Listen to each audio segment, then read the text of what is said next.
ચાલો VSDCની બેઝિક સમજીએ. આ સમજૂતીથી પહેલો વિડિયો ફટાફટ એડિટ કરતા શીખી જઈશું.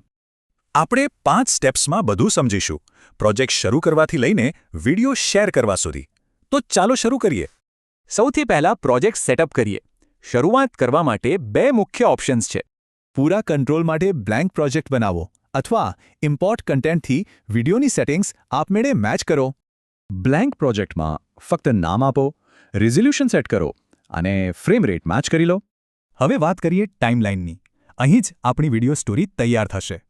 સૌથી જરૂરી કામ પ્રોજેક્ટ સેવ કરવાનું છે. પછી બસ વિડિયો ફાઇલ્સને ટાઈમલાઈન પર ડ્રેગ કરો.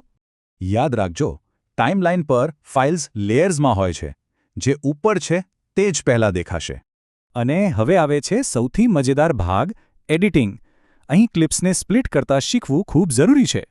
સ્પ્લિટિંગ એટલે કે ક્લિપને કટ કરવી. આનાથી ભૂલો કાઢી શકાય છે અથવા ભાગોને આગળ પાછળ કરી શકાય છે.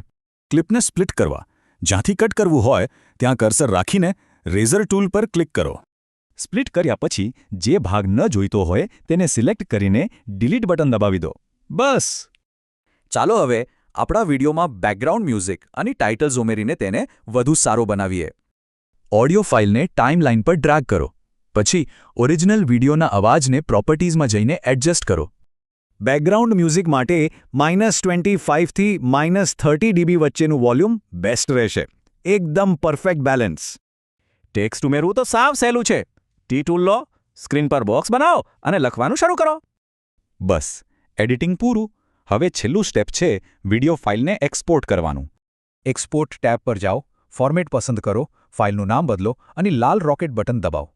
80% ક્વોલિટી સેટિંગ એક સારો વિકલ્પ છે. ફાઇલ સાઇઝ નાની થશે પણ વિડિયો શાર્પ રહેશે. તો હવે બધા જરૂરી ટૂલ્સની જાણકારી છે. બસ એ નક્કી કરવાનું છે કે પહેલી સ્ટોરી કઈ બનાવવી છે.